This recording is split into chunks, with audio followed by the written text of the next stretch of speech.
Then they sat on the ground with him for 7 days and 7 nights. No one said a word to him, because they saw how great his suffering was. Job 3, I'm being knocked at. Hi, Kim.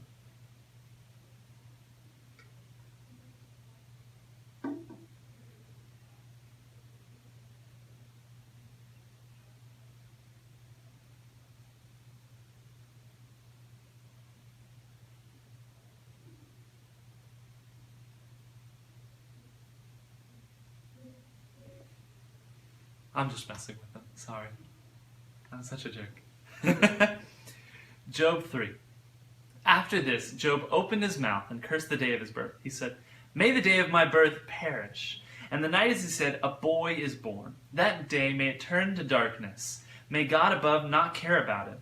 May no light shine upon it. May darkness and deep shadow claim it once more. May a cloud settle over it. My blackness overwhelm its light. That night may thick darkness seize it. May it not be included among the days of the year, nor be entertained in any of the months. May that night be barren.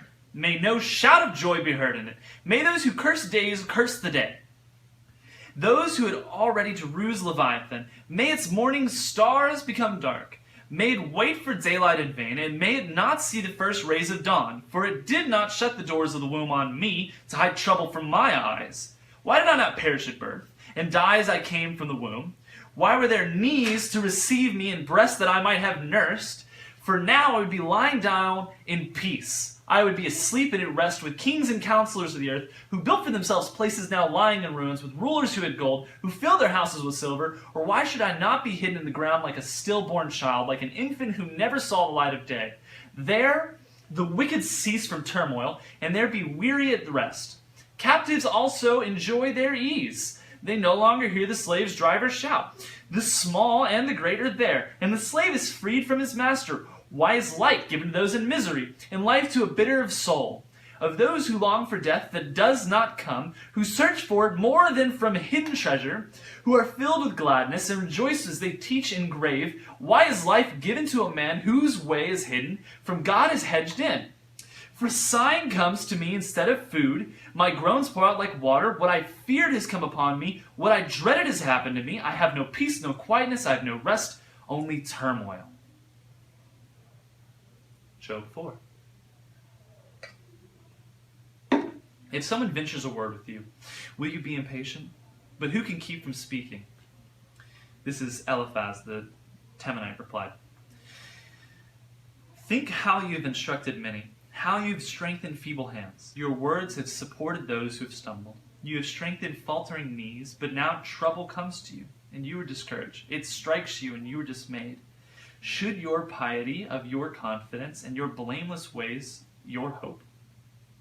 Consider now, who being innocent has ever perished? Who were the upright ever destroyed? Where were the upright ever destroyed? As I have observed, those who plow evil and those who sow trouble reap it. At the breath of God they are destroyed. At the blast of his anger they perish. The lions may roar and growl, yet the teeth of great lions are broken. The lion perishes for lack of prey, and the cubs of the lioness are scattered. A word was secretly brought to me. My ears caught a whisper of it, amid disquieting dreams in the night, when a deep sleep falls on man. Fear and trembling seized me, and made all my bones shake. The spirit glided past my face, and the hair of my body stood on end. It stopped, but I could not tell what it was. A form stood before my eyes, and I heard a hushed voice. Can a mortal be more righteous than God? Can man be more pure than his Maker? If God places no trust in his servants, if he charges his angels with error, how much more those who live in houses of clay, whose foundations are in the dust, who are crushed more readily than a moth. Between dawn and dusk they are broken to pieces. Unnoticed they perish forever. And not the cords of their tent pulled up, so that they die without wisdom. Job 5. Call if you will, but who will answer you? To which of the holy ones will you turn? Resentment kills a fool, and envy slays the simple. I myself seen a fool taken root, but suddenly his house was cursed. His children are far from safety, crushed in court from without a defender. The hungry consumed his harvest, taken even from among thorns, and thirsty pant after his wealth. For hardship does not spring from the soil, nor does trouble sprout from the ground. Yet man is born to trouble, as surely as sparks fly upward. But if it were I would appeal to God. I would lay my cause before him. He performs wonders that cannot be fathomed, miracles that cannot be counted. He bestows rain on the earth. He sends water upon the countryside. Lowly he sets on high, and those who mourn are lifted to safety. He thwarts the plans of the crafty, and that their hands achieve no success. He catches the wise in their craftiness, and the schemes of their wily are swept away. Darkness comes upon them in the daytime. At noon they grope as in the night. He saves the needy from the sword in their mouth. He saved them from the clutches of the powerful. So the poor have hope, and injustice shuts its mouth. Blessed is the man whom God corrects. So do not despise the discipline of the Almighty. For he wounds, but he also binds up. He injures, but his hands also heal. From 6 calamities he will rescue you. In 7 no harm will befall you. In famine he will ransom you from death, and in battle from the stroke of the sword. You will be protected from the lash of the tongue. And need not fear when destruction comes. You will laugh at destruction and famine, and need not fear the beasts of the earth. For you will have a covenant with stones of the field, and wild animals will be at peace with you. You will know that your tent is secure. You will take stock in your property and find nothing missing. You will know that your children will be many, and your descendants like the grass of the earth. You will come to the grave in full vigor, like sheaves gathered in season. We've examined this, and it is true. So hear it and apply it to yourself. Job 6. Then Job replied, if only my anguish could be weighed, and all my misery be placed on the scales, it would surely outweigh the sand of the seas. No wonder my words have been impetuous. The arrows of the Almighty are in me. My spirit drinks in their poison. God's tears are marshaled against me. Does a wild donkey bray when it is grass, or an ox bellow when it has fodder? Is tasteless food eaten without salt, or is there flavor in the white of an egg? I refuse to touch it. Such food makes me ill. Okay. Oh, that I might have my request, that God would grant me hope, for the God would be willing to crush me, to let loose his hand and cut me off.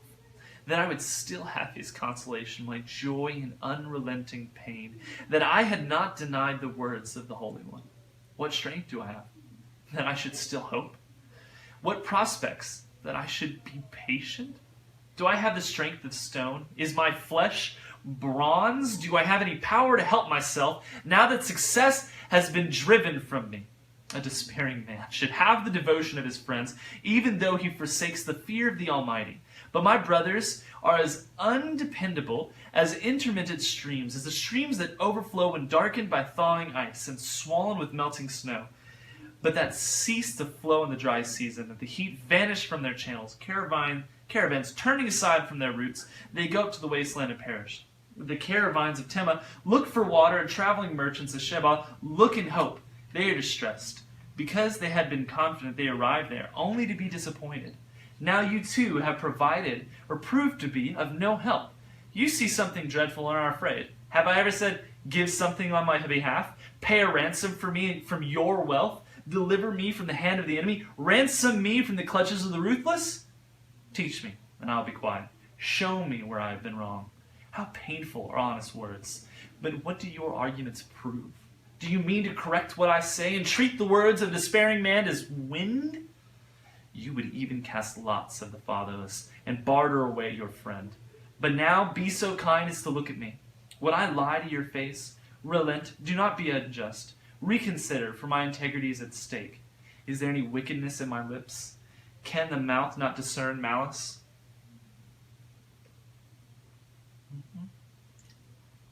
7. Job 7. Job is still talking. Does not man have hard service on earth? Are not his days like those of a hired man, like a slave longing for the evening shadows, or a hired man waiting eagerly for his wages? So I have been allotted months of futility, and nights misery have been assigned to me.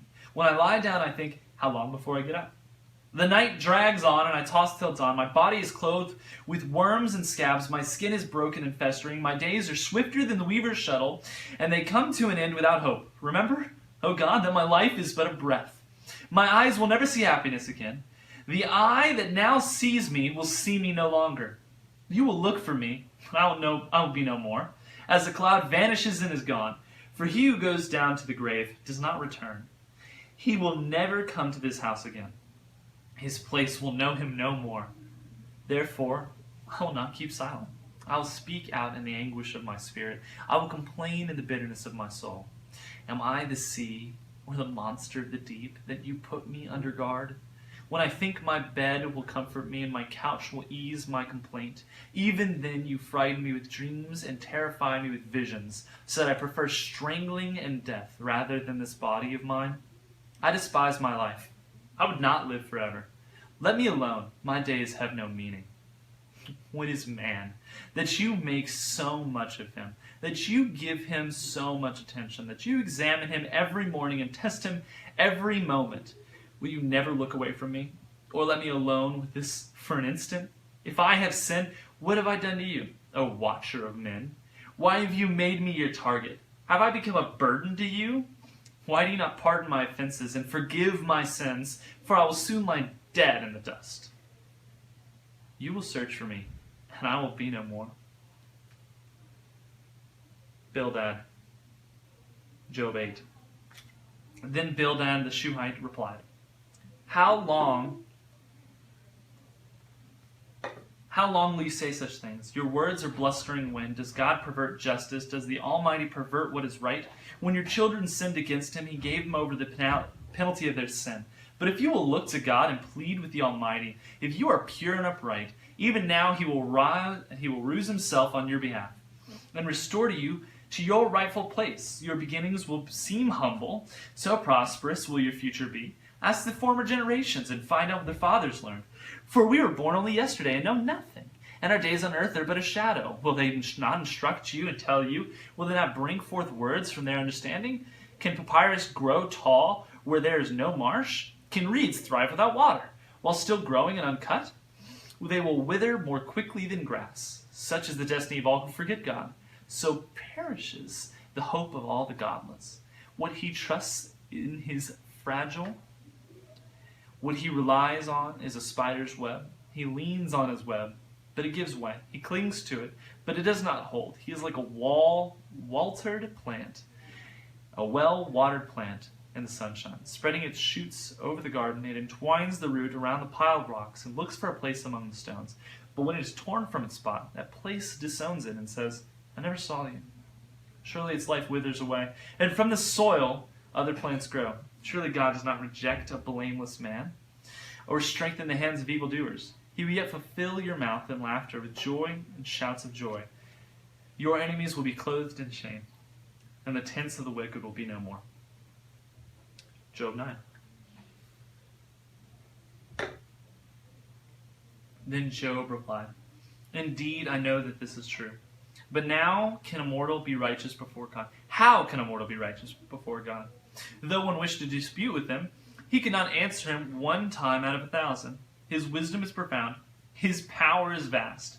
Who has resisted him and come out unscathed?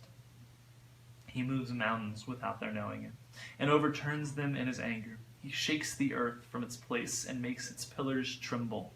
He speaks to the sun, and it does not shine. He seals off the light of the stars.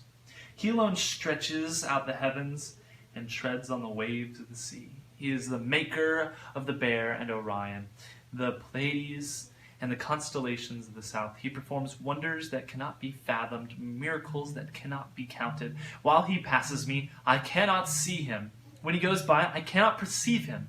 If he snatches away, who can stop him? Who can say to him, What are you doing? God does not restrain his anger, and even the cohorts of Rahab cowered at his feet. How can he dispute with him? How can I find words to argue with him, though I were innocent? I could not answer him. I could only plead with my judge for mercy. Even if I summoned him and he responded, I do not believe he would give me a hearing. He would crush me with the storm and multiply my words for no reason. He would not let me regain my breath, but would overwhelm me with misery. If it is not a matter of strength, he is mighty. And if it is a matter of justice, who will summon him? Even if I were innocent, my mouth would condemn me. If I were blameless, it would pronounce me guilty. Although I am blameless, I have no concern for myself, but despise my own life. It is all the same that why I said he destroyed both the blameless and the wicked. When a scourge brings sudden death, he mocks the despair of the innocent.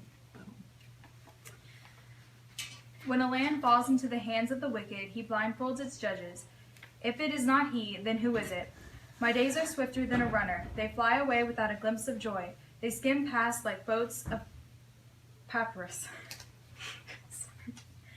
Like eagles swooping down on their prey. If I say I will forget my complaint, I will change my expression and smile. I still dread all my sufferings, for I know you will not hold me innocent. Since I am already found guilty, why should I struggle in vain? Even if I washed myself with soap and my hands with washing soda, you would plunge me into a slime pit so that even my clothes would detest me. He is not a man like me that I might answer him, that we might confront each other in court. If only there were someone to arbitrate between us, to lay his hand upon us both, someone to remove God's rod from me, so that his terror would frighten me no more. Then I would speak up without fear of him, but as it now stands with me, I cannot. I loathe my very life. Therefore I will give free rein to my complaint, and speak out in the bitterness of my soul. I will say to God, do not condemn me, but tell me what charges you have against me. Does it please you to oppress me, to spurn the work of your hands, while you smile on the schemes of the wicked? Do you have eyes of the flesh?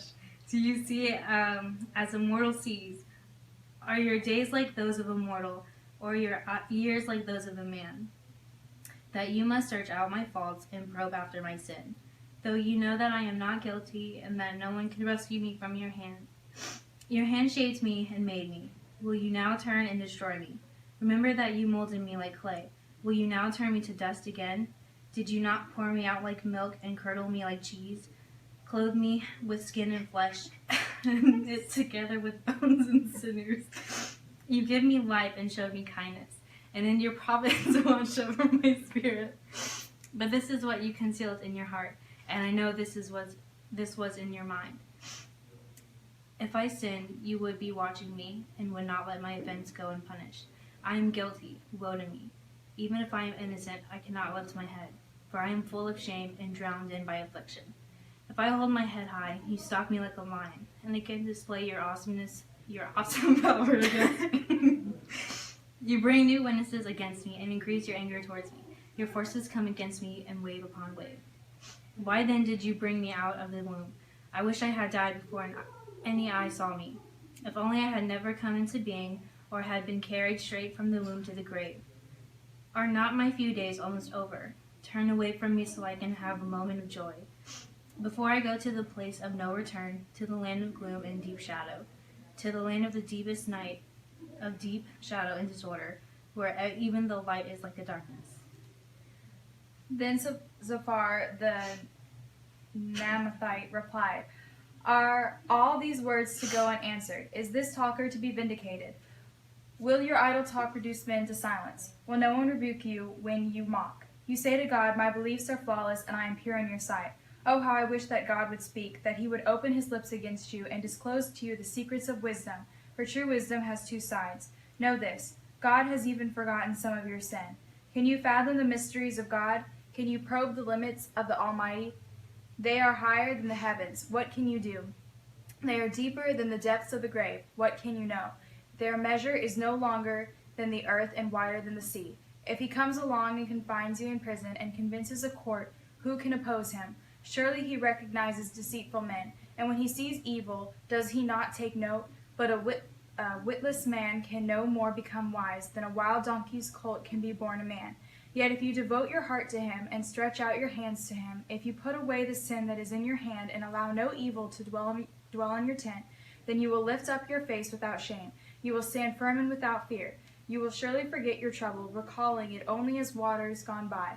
Life will be brighter than noonday, and darkness will become like morning. You will be secure because there is hope, and you will look about you and take your rest in safety. You will lie down with no one to make you afraid, and many will court your favor. But the eyes of the wicked will fail, and escape will elude them. Their hope will become a dying gasp. Then Job replied, Doubtless you are the people, and wisdom will die with you. But I have a mind as well as you. I am not inferior to you. Who does not know all these things? I have become a laughingstock to my friends, though I called upon God and he answered. A mere laughingstock, though a righteous and blameless. Men at ease have contempt for misfortune, as the fate of those whose feet are slipping. The tents of marauders are undisturbed, and those who provoke God are secure, those who carry their God in their hands. But ask the animals, and they will teach you, or the birds of the air, and they will tell you. Or speak to the earth, and it will teach you, or let the fish of the sea inform you. Which of all these does not know that the hand of the Lord has done this? In his hand is the life of every creature and the breath of all mankind. Does not the ear test words as the tongue tastes food? Is not wisdom found among the aged? Does not long life bring understanding? To God belong wisdom and power, counsel and understanding are his. What he tears down cannot be rebuilt. The man he imprisons cannot be released. If he holds back the waters, there is drought. If he lets them loose, they devastate the land. To him belongs strength and victory. Both deceived and deceiver are his. He leads counselors away, stripped, and makes fools of judges. He takes off the shackles put on by kings and ties a loincloth around their waists. He leads priests away, stripped, and overthrown men long established. He silences the lips of trusted advisers and takes away the discernment of elders. He pours contempt on nobles and disarms the mighty. He reveals the deep things of darkness and brings deep shadows into the light. He makes nations great and destroys them. He enlarges nations and disperses them. He deprives the leaders of the earth of their reason. He sends them wandering through a trackless waste. They grope in darkness with no light. He makes them stagger like drunkards. My eyes have seen all this. My ears have heard and understood it. What you know, I also know. I am not inferior to you, but I desire to speak to the Almighty, and to argue my case with God. You, however, smear me with lies. You are worthless physicians, all of you. If only you would be together and silent. For you, that would be wisdom. Hear now my argument. Listen to the plea of my lips. Will you speak wickedly on God's behalf? Will you speak deceitfully for him? Will you show him partially? Will you argue the case of God? Would it turn out well if he examined you? Could you deceive him as you might deceive men? He would surely rebuke you if you secretly showed partially. Would not his splendor terrify you? Would not the dread of him fall on you? Your maxims are proverbs of ashes. Your defenses are defenses of clay. Keep silent and let me speak. Then let come to me what may. What do I put myself in jeopardy and take my life in my hands? Though he slay me, yet will I hope in him. I will surely defend my ways to his face. Indeed, this will turn out for my deliverance, for no godless men would dare come before him. Listen carefully to my words. Let your ears take in what I say. Now that I have prepared my case, I know I will be vindicated. Can anyone bring charges against me? If so, I will be silent and die. Only grant me these two things, O God, and then I will not hide from you. Withdraw your hand from me, and stop frightening me with your terrors. Then summon me, and I will answer, or let me speak, and you reply. How many wrongs and sins have I committed? Show me my offense and my sin. Why do you hide your face, and consider me your enemy? Will you torment windblown leaf? Will you chase after dry chaff? For you write down bitter things against me, and make me inherit the sins of my youth. You fasten my feet in shackles. You keep close watch on all my paths, by putting marks on the soles of my feet. So man wastes away like something rotten, like a garment eaten by moths. Man born of woman is a few days and full of trouble. He springs up like a flower and withers away. Like a fleeting shadow, he does not endure. Do you fix your eye on such a one? Will you bring him before you of judgment? Who can bring what is pure from the impure? No one. Man's days are determined. You have decreed the number of his months, and have set limits he cannot exceed. So look away from him and let him alone, till he has put in his time like a hired man. At least there is hope for a tree. If it is cut down, it will sprout again, and its new shoots will not fail. Its roots may grow old in the ground, and its stump die in the soil. Yet at the scent of water it will bud, and put forth shoots like a plant. But man dies and is laid low. He breathes his last breath and is no more. As water disappears from the sea, or a riverbed becomes parched and dry, so man lies down and does not rise. till the heavens, and no more men will not awake or be roused from their sleep. If only you would hide me in the grave and conceal me till your anger has passed. If only you would set me a time and then remember me. If a man dies, will he live again? All the days of my hard service, I will wait for my renewal to come. You will call and I will answer you. You will long for the creature your hands have made. Surely then you will count my steps, but not keep track of my sin. My offenses will be sealed up in a bag. You will cover over my sin. But as a mountain erodes and crumbles, and as a rock is moved from its place, as water wears away stones and torrents washed away the soil, so you destroy man's hope. You overpower him once for all, and he is gone. You change his countenance and send him away. If his sons are honored, he does not know it. If they are brought low, he does not see it.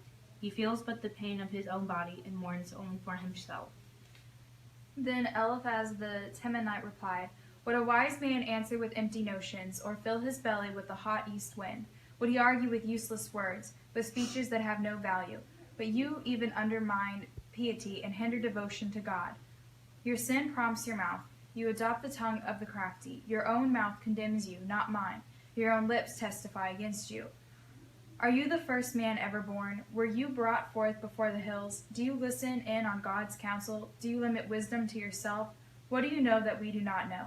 What insights do you have that we do not have?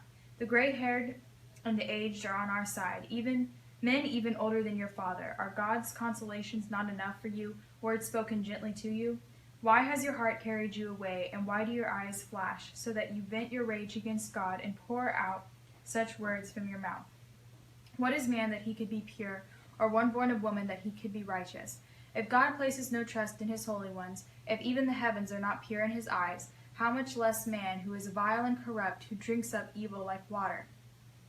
Listen to me, and I will explain to you.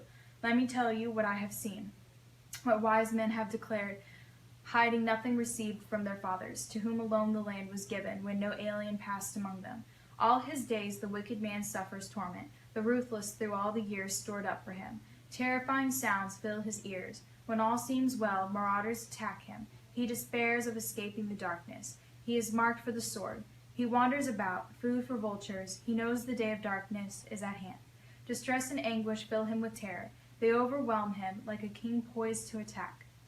Because he shakes his fist at God and vaunts himself against the Almighty, defiantly charging against him with a thick, strong shield. Though his face is covered with fat and his waist bulges with flesh, he will inhabit ruined towns and houses where no one lives, houses crumbling or to rubble. He will no longer be rich, and his wealth will not endure, nor will his possessions spread over the land. He will not escape the darkness. A flame will wither his shoots, and the breath of God's mouth will carry him away. Let him not deceive himself by trusting what is worthless, for he will get nothing in return. Before his time he will be paid in full, and his branches will not flourish. He will be like a vine stripped of its unripe grapes, like an olive tree shedding its blossoms. For the company of the godless will be barren, and fire will consume the tents of those who love bribes. They conceive trouble and give birth to evil. Their room fashions deceit. Then Job replied, I've heard many things like these. Miserable comforters are you all.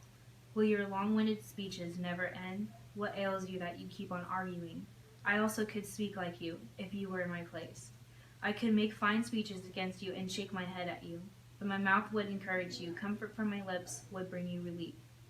Yet if I speak, my pain is not relieved, and if I refrain, it does not go away. Surely, O God, you have worn me out. You have devastated my entire household. You have bound me, and it has become a witness. My godless rises up and testifies against me.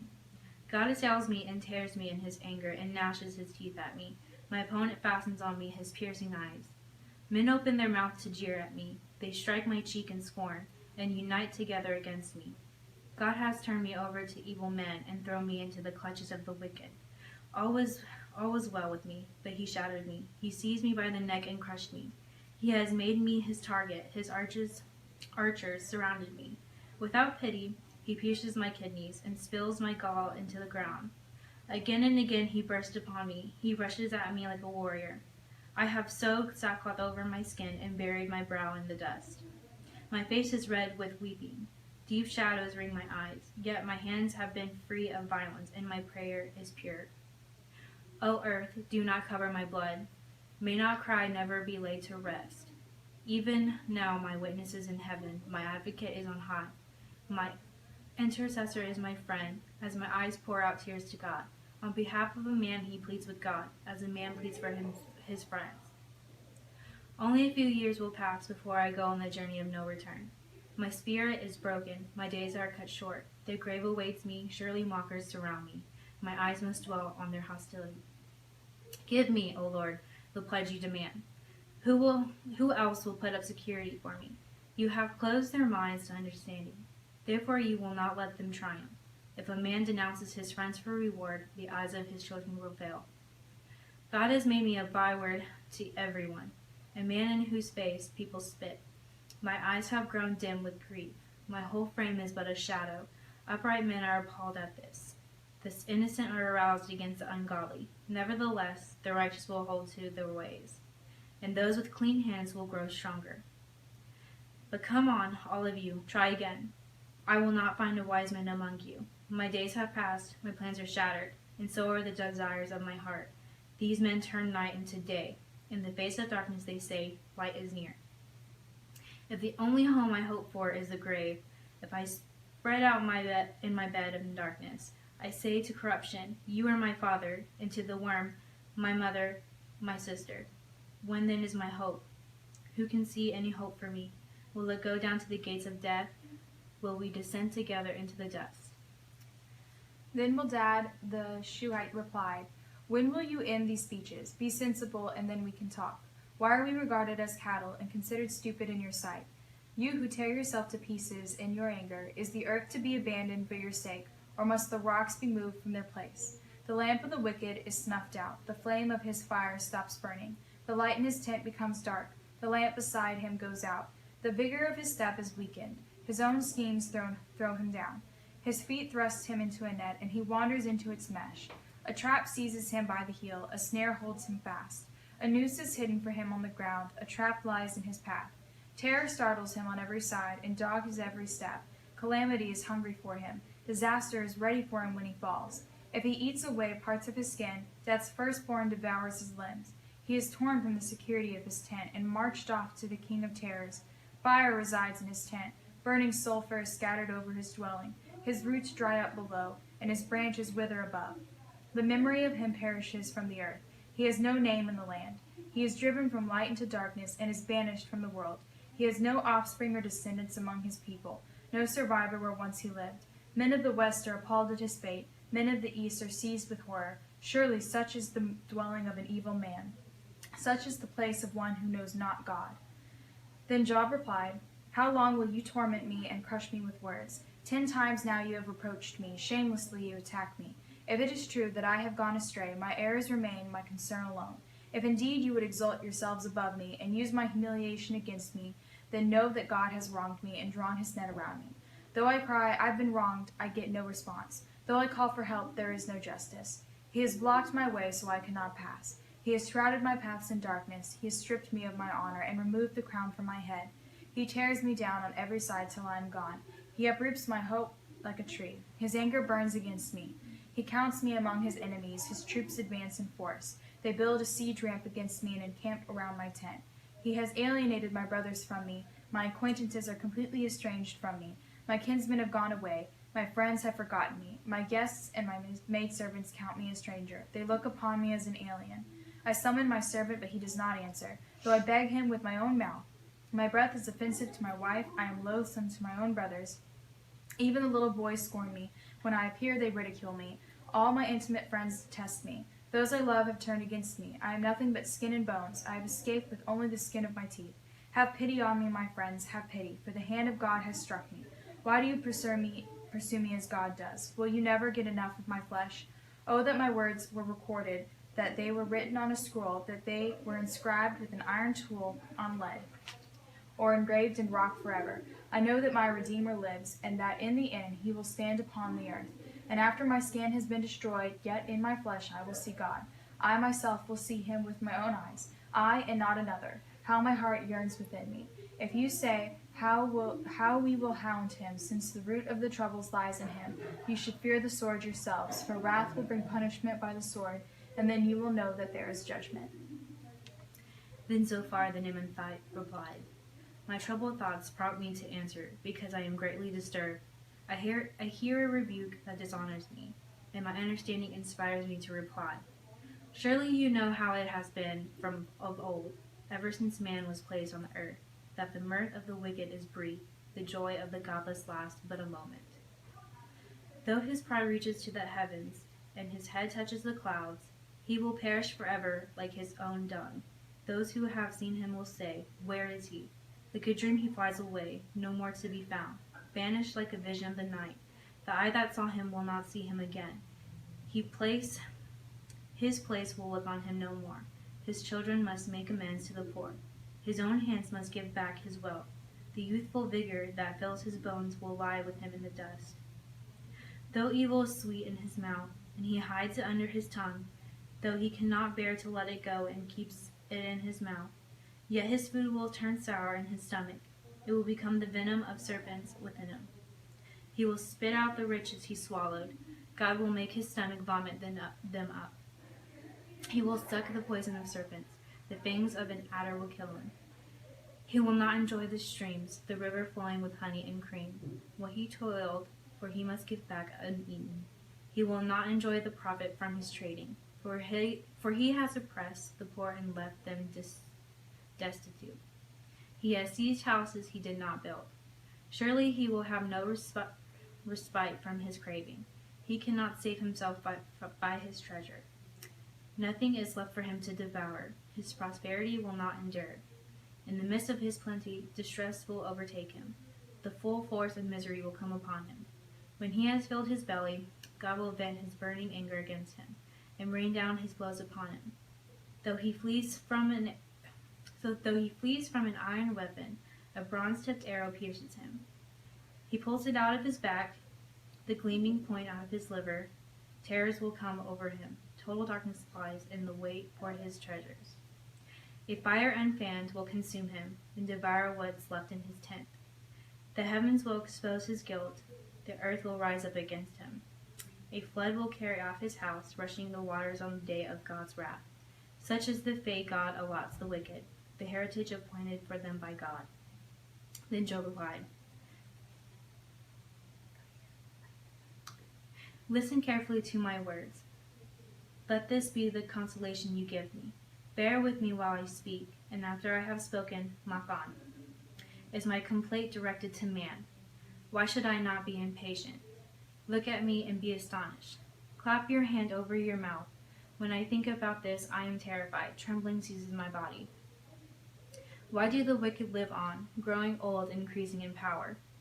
They see their children established around them, their offspring before their eyes.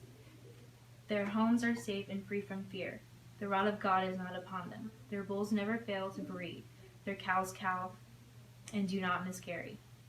They send forth their children as a flock. Their little ones dance about. They sing to the music of tambourine and harp. They make merry to the sound of the flute. They spend their years in prosperity and go down to the grave in peace.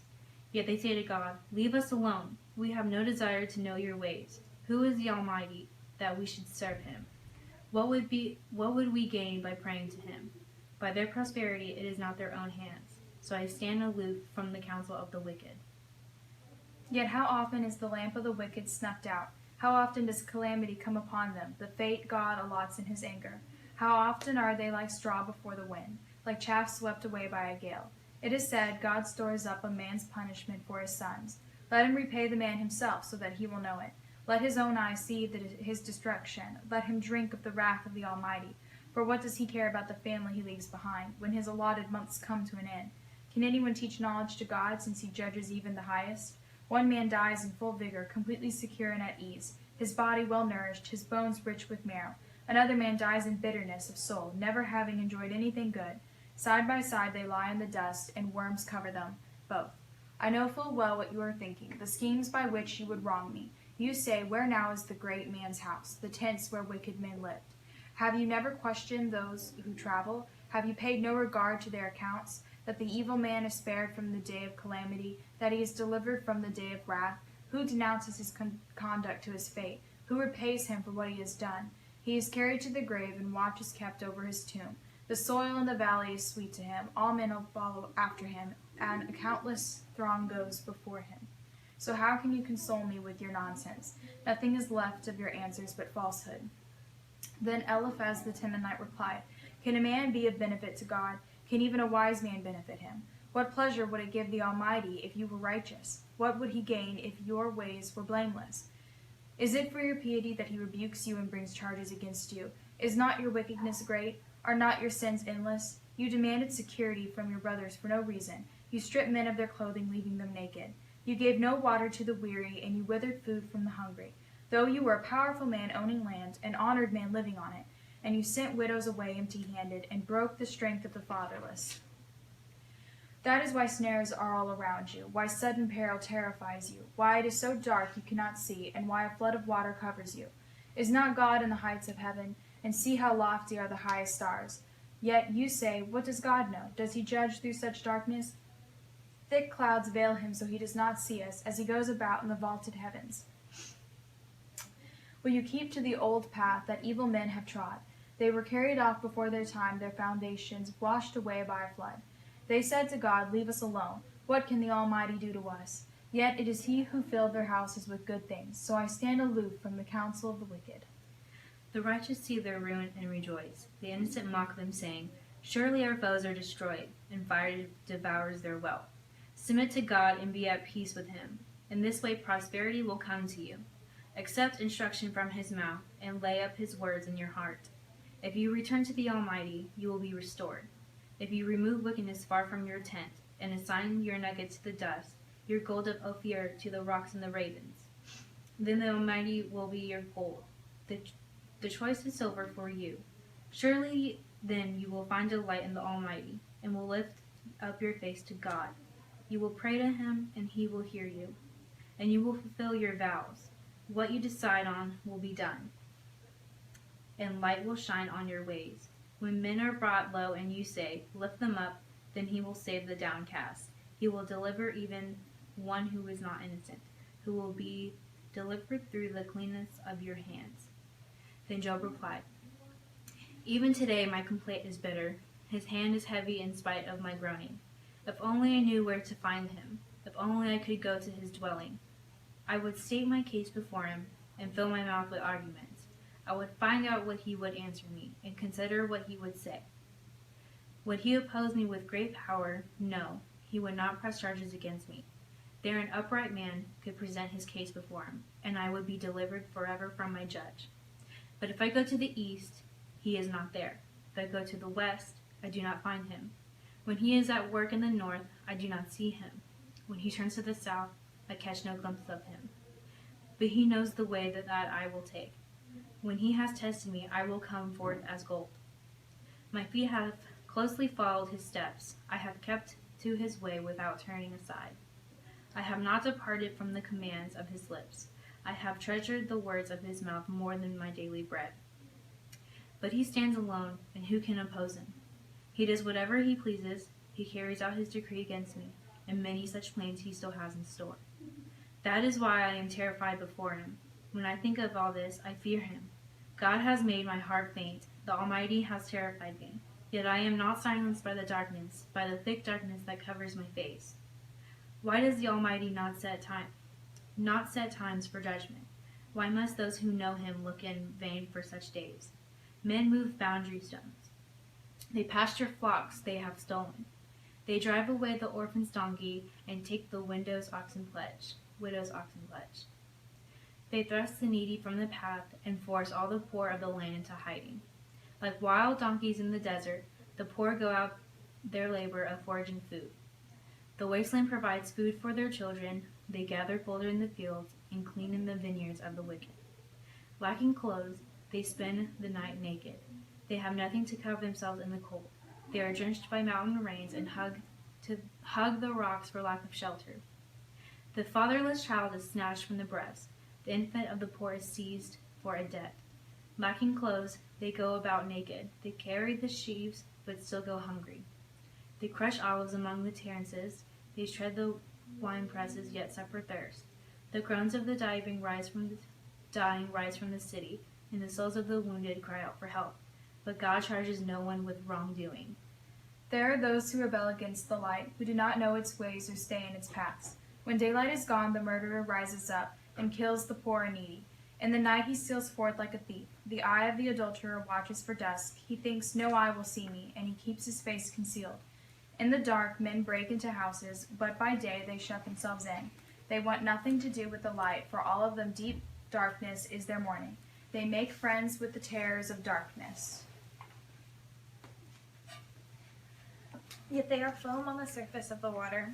Their portion of the land is cursed, so that no one goes to the vineyards.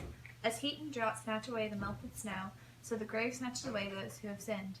The womb forgets them. The worms feast on them. Evil men are no longer remembered, but are broken like a tree. They prey on the barren and the children and the childless women, and to the widows show no kindness. But God drags away the mighty by his power, though they have become established. They have no assurance of life. He may let them rest in a feeling of security, but his eyes are on their ways. For a little while they are exalted, and then they are gone. They are brought low and gathered up like all the others. They are cut off like heads of grain. If this is not so, who can prove me false and reduce my words to nothing? Then Biled the Shunammite replied, Dominion and all belong to God. If he establishes order in the heights of heaven, can his forces be numbered? Upon whom does his light not rise? How then can a man be righteous before God? How can one born of woman be pure? If even the moon is not bright and the stars are not pure in his eyes, how much less man who is but a maggot of a son, who is only a worm? Then Job replied, How have you helped the powerless? How you have saved the armed of his people? What advice you have offered to one without wisdom, and what great insight you have displayed. Who has helped you utter these words, and whose spirit spoke from your mouth? The dead are in deep anguish, those beneath the water and all that live in them. Death is naked before God. Destruction lies uncovered.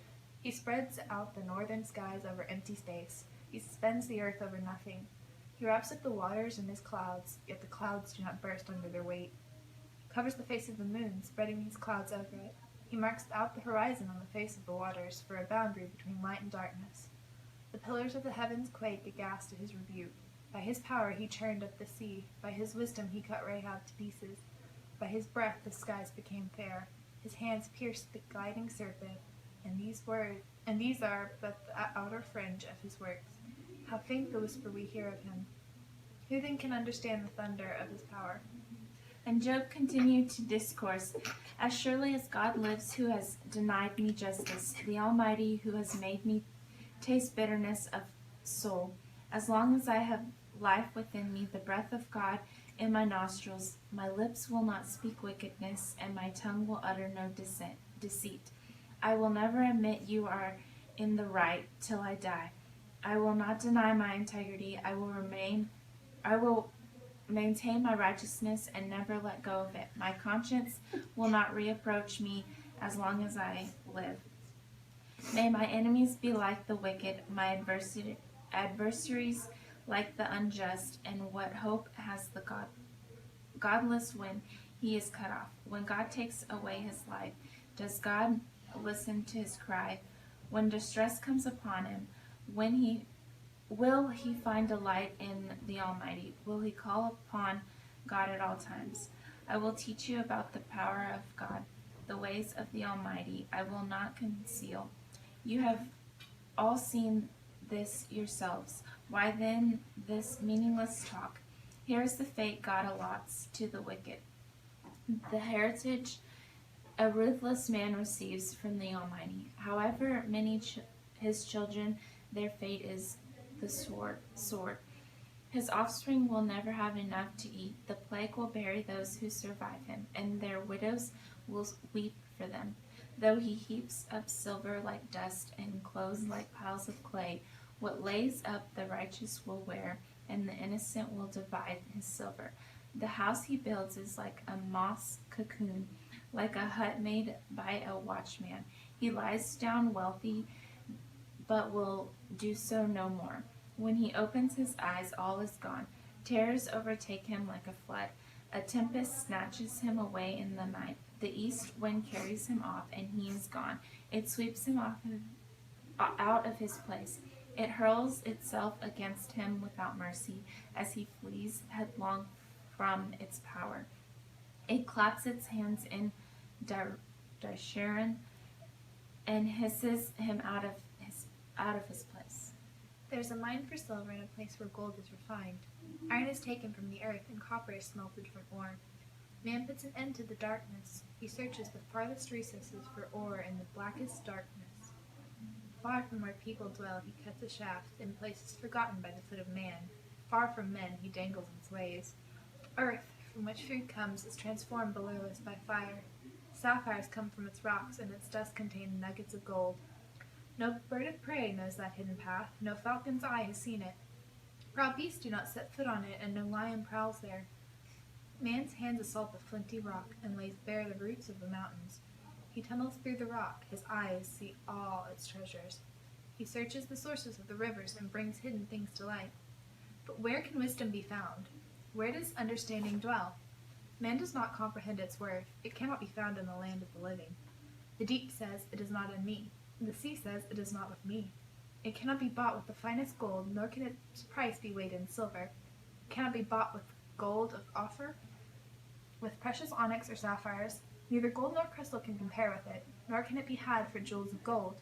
Coral and jasper are not worthy of mention. The price of wisdom is beyond rubies. The topaz of Cush cannot compare with it. It cannot be bought with pure gold. Where then does wisdom come from?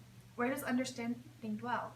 It is hidden from the eyes of every living thing, concealed even from the birds of the air. Destruction and death say, only a rumor of it has reached our ears. God understands the way to it, and he alone knows where it dwells. For he views the ends of the earth and sees everything under the heaven. When he established the force of wind and measured out the waters, when he made a decree for the rain, a path for the thunderstorm, then he looked at wisdom and appraised it, and confirmed it, and tested it. And he said to man, "The fear of the Lord, that is wisdom, and to shun evil is understanding." Job continued his discourse.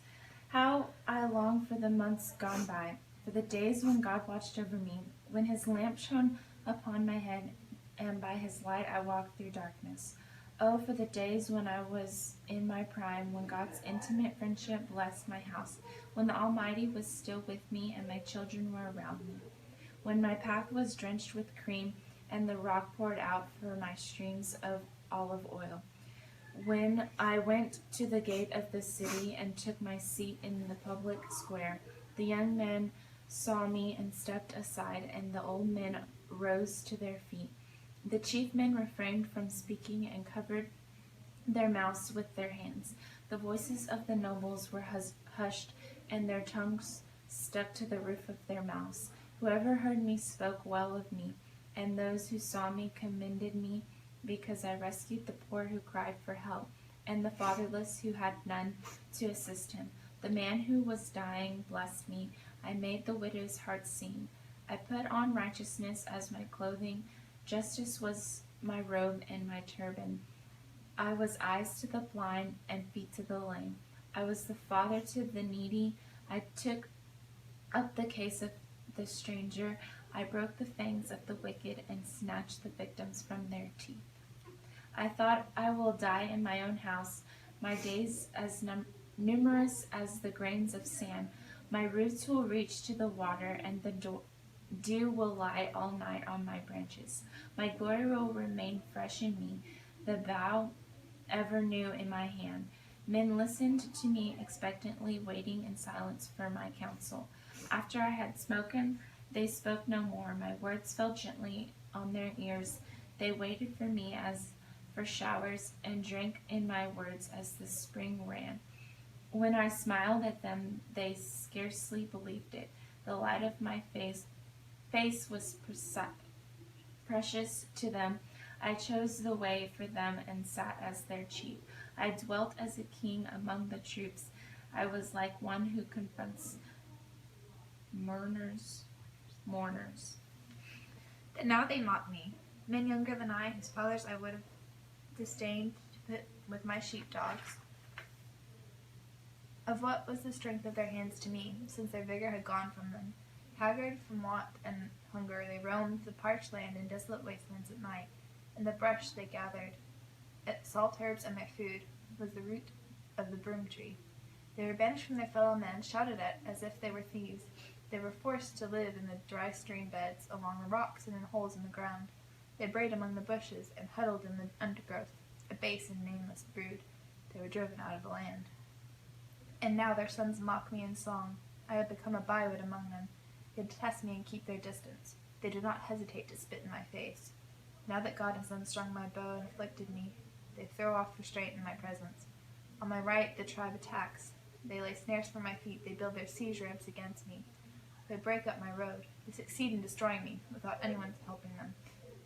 They advance as though through a gaping breach. Amid the ruins, they come rolling in. Terrors overwhelm me. My dignity is driven away by the wind. My safety vanishes like a cloud. And now my life ebbs away. Days of suffering grip me. Night pierces my bones. My gnawing pains never rest. In his great power, God becomes like clothing to me. He binds me like the neck of my garment. He throws me into the mud, and I am reduced to dust and ashes. I cry out to you, Lord, to you, O God, but you do not answer. I stand up, but you merely look at me. You turn on me ruthlessly. With the might of your hand, you attack me. You snatch me up and drive me before the wind. You toss me about in the stream. I know you will bring me down to death, to the place appointed for all the living. Surely no one lays a hand on a broken man when he cries for help in his distress. Have I not wept for those in trouble? Has not my soul grieved for the poor? Yet when I hoped for good, evil came. When I looked for light, then came darkness. The turning inside me never stops. Days of suffering confront me. I go about blackened, but not by the sun. I stand up in the assembly and cry for help. I have become a brother of jackals, a companion of owls. My skin grows black in peels. My body burns with fever. My harp is tuned to mourning, and my flute to the sound of wailing. I made a covenant with my eyes not to look lustfully at a girl. For what is man's lot from God above, his heritage from the Almighty on high? Is it not ruin for the wicked, disaster for those who do wrong? Does he not see my ways and count my every step? If I have walked in falsehood, or my foot was hurried after deceit, let God weigh me in honest scales, and he will know that I am blameless. If my steps have turned from the path, if my heart has been led by my eyes, or if my hands have been defiled, then may others eat what I have sown, and may my crops be uprooted. If my heart has been enticed by a woman, or if I have lurked at my neighbor's door, then may my wife grind another man's grain, and may the other men sleep with her. For that would have been shameful, a sin to be judged. It is a fire that burns to destruction. It would have uprooted my harvest. If I denied justice to my men servants and maid servants when they had a grievance against me, what will I do when God confronts me? What will I answer when called to account? Did not he who made me in the womb make them? Did not the same for one form us both within our mothers? If I have denied the desires of the poor, or let the eyes of the widow grow weary, if I had kept my bread to myself, not sharing it with the fatherless, but from my youth I reared him as would a father, and from my birth I guided the widow. If I have seen anyone perishing for lack of clothing, or a needy man without a garment, and his heart did not bless me, for warming him with the fleece from my sheep. If I have raised my hand against the fatherless, knowing that I had influence in court, then let my arm fall from the shoulder, let it be broken off at the joint. For I dreaded destruction from God, and for fear of his splendor I could not do such things. If I have put my trust in gold, or said to pure gold, you are my security. If I have rejoiced over my great wealth, the fortune my hands have gained, if I have regarded the sun in its radiance, or the moon moving in splendor, so that my heart is secretly enticed and my hand offered them a kiss of homage, then these also would be sins to be judged. For I would have been unfaithful to God on high if I have rejoiced at my enemy's misfortune, or gloated over the trouble that came to him. I have not allowed my mouth to sin, but evoking a curse against his life.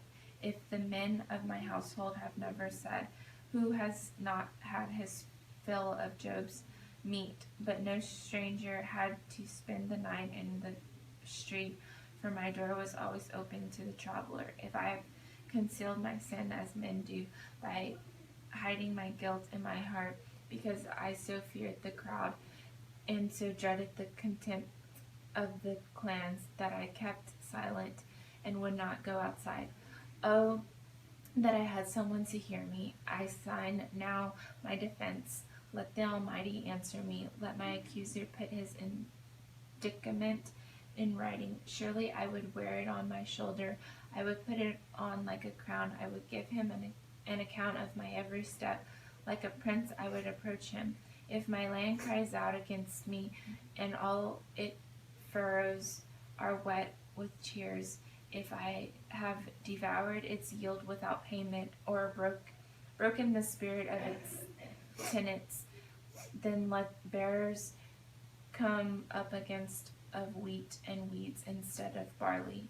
The words of Job are ended. So these three men stopped answering Job, because he was righteous in his own eyes. But Elihu, son of Barachel, the Buzite of the family of Ram, became very angry with Job for justifying himself rather than God. He was also angry with the three friends, because they had found no way to refute Job, and yet had condemned him. Now Elihu waited before speaking to Job, because they were older than he. But when he saw that the three men had nothing more to say, his anger was aroused. So Elihu, son of Barachel, the Buzite, said, I am young in years, and you are old. That is why I was fearful and not daring to tell you what I know.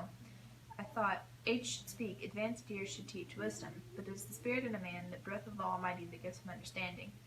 It is not only the old who are wise, not only the aged who understand what is right. Therefore I say, listen to me. I too will tell you what I know. I waited while you spoke, I listened to your reasoning. While you were searching for words, I gave you my full attention, but not one of you has proved Job wrong. None of you have answered his arguments. Do not say we have found wisdom. Let God refute him, not man. But Job has not marshaled his words against me, and I will not answer him with your arguments. They are dismayed and have no more to say. Words have failed them. Must I wait now that they are silent, now that they stand there with no reply? I too will have my say. I too will tell what I know. For I am full of words, and the spirit within me compels me. Inside I am like a bottled up wine, like new wineskins ready to burst. I must speak and find relief. I must open my eyes and reply. I will not show partiality to no one, nor will I flatter any man, for if I were skilled in flattery, my Maker would soon take me away. But now, Job, listen to my words. Pay attention to everything I say. I am about to open my mouth. My words are on the tip of my tongue.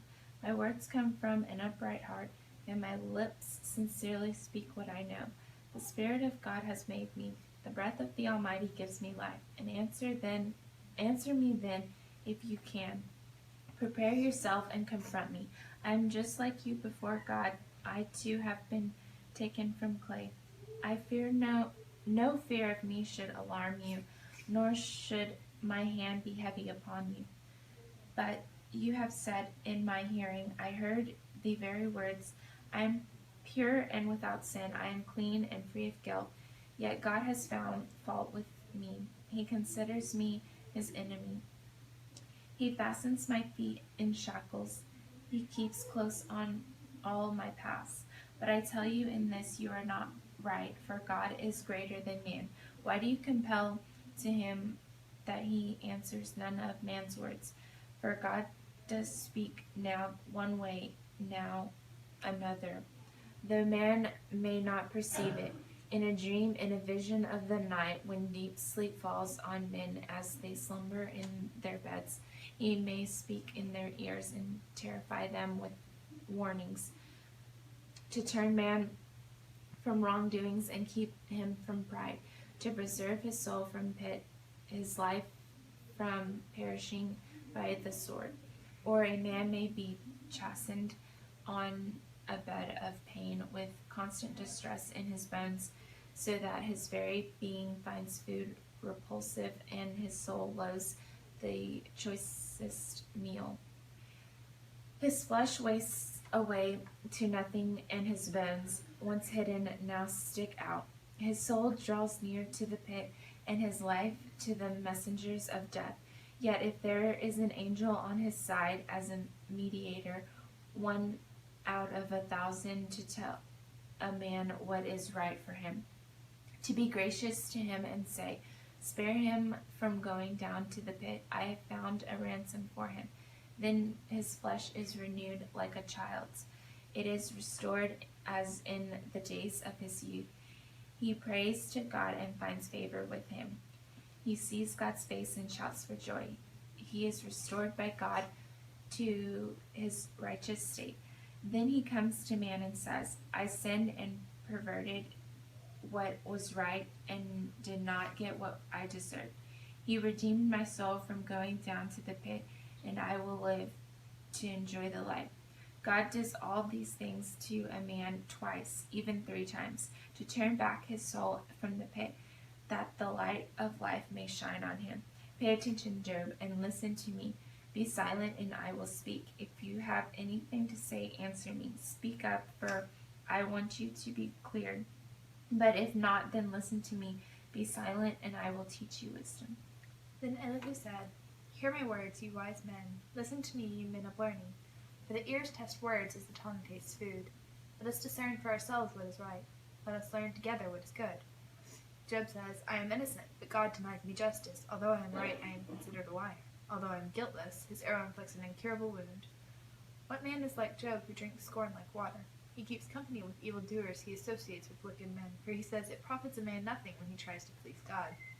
So listen to me, you men of understanding. Far be it from God to do evil, from the Almighty to do wrong.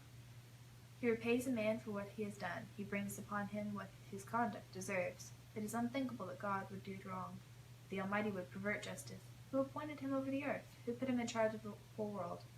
Were his intention and he withdrew his spirit and breath, all mankind would perish together, and man would return to the dust.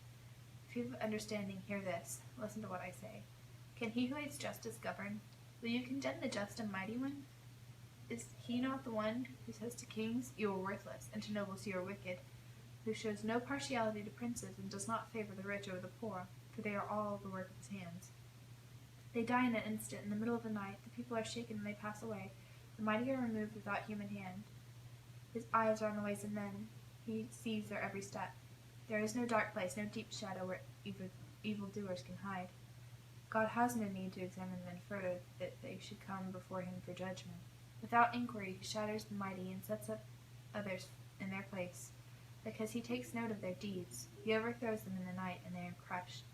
He punishes them for their wickedness, where everyone can see them, because they turned from following him, and had no regard for any of his ways. They caused the cry of the poor to come before him, so that they heard the cry of the needy. But if he remains silent, who can condemn him? If he hides his face, who can see him? Yet he is over man and nation alike, to keep a godless man from ruling, from laying snares for the people. Suppose a man says to God, I am guilty, but will offend no more.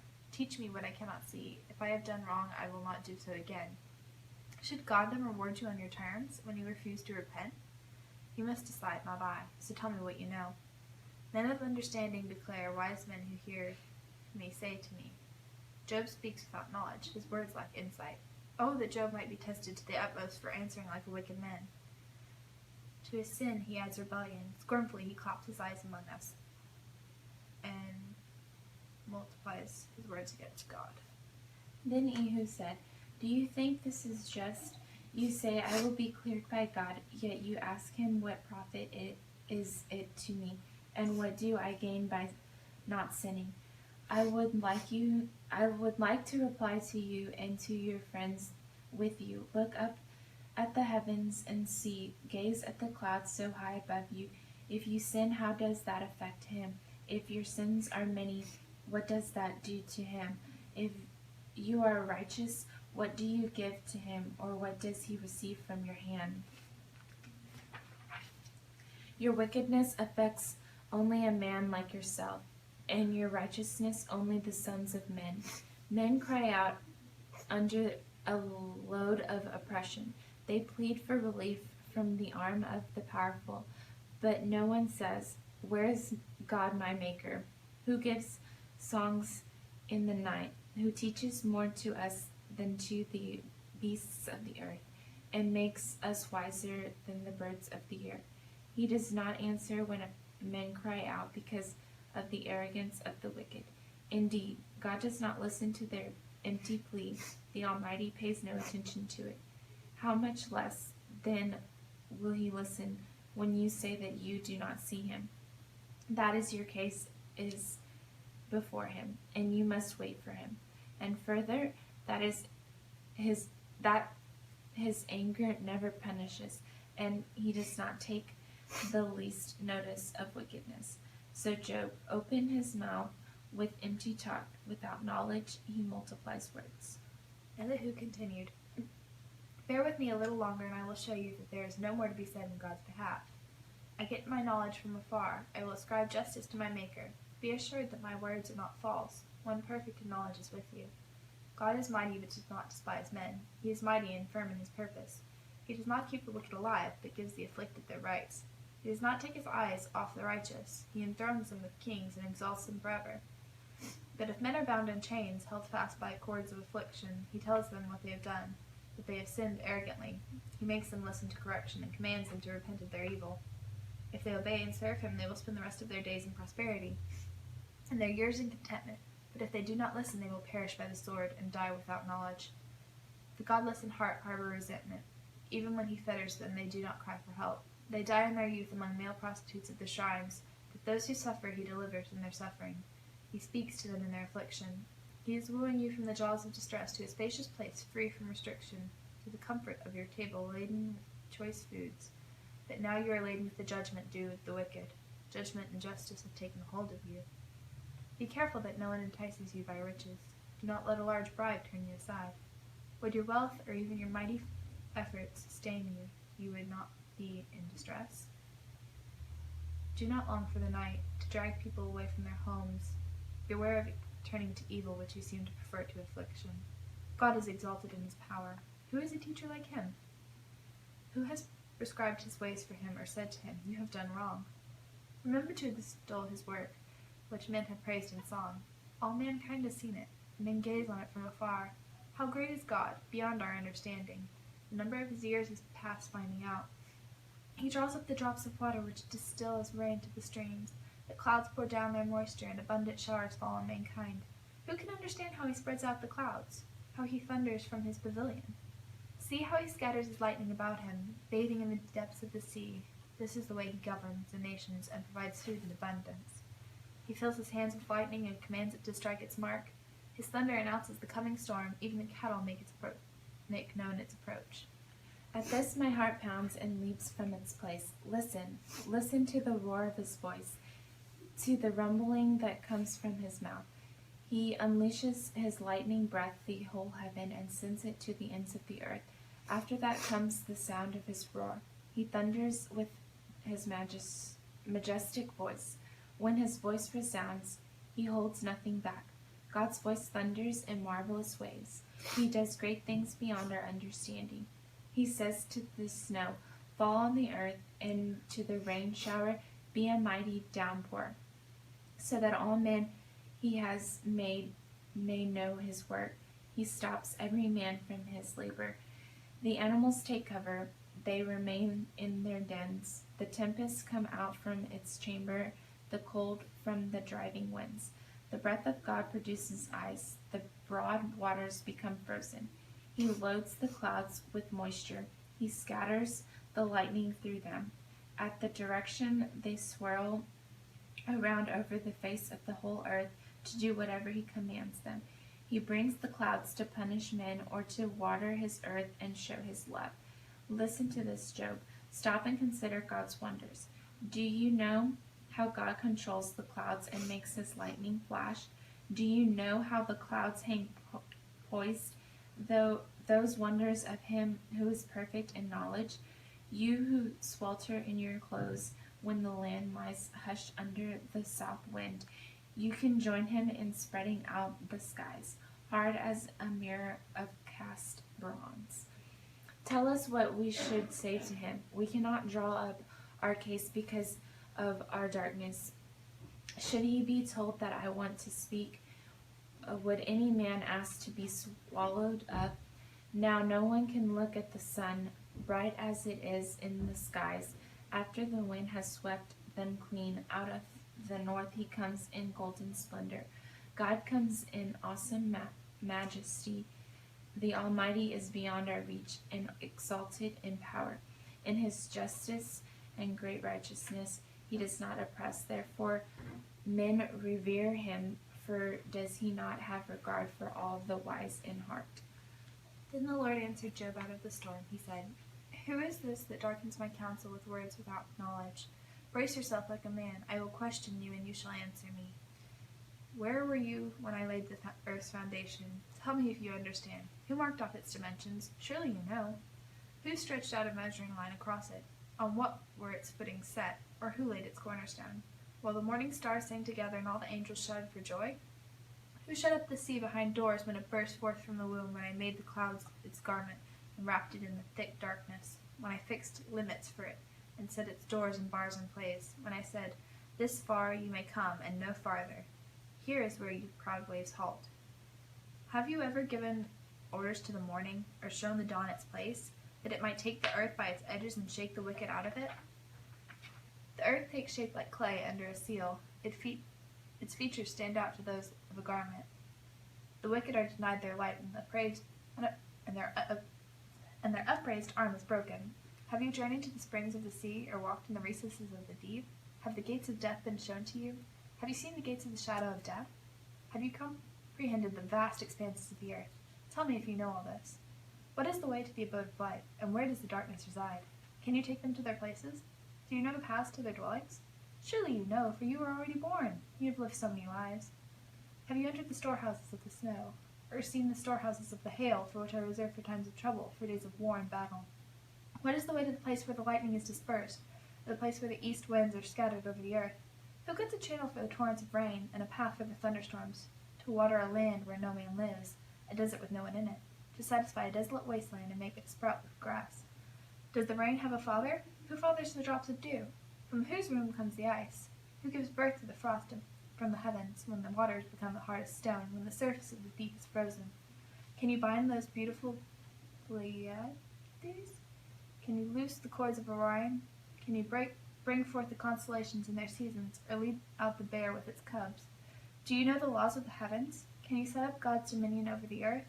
Can you raise your voice to the clouds and cover yourself with a flood of water? Do you send the lightning bolts on their way? Do they report to you, Here we are, who endowed the heart with wisdom or gave understanding to the mind? Who has the wisdom to count the clouds? Who can tip over the water jars of heaven when the dust becomes hard and the clods of earth stick together? Do you hunt the prey for the lioness and satisfy the hunger of the lions when they crouch in their dens or lie in wait in a thicket? Who provides food for the raven when its young cry out to God and wander about for a lack of food?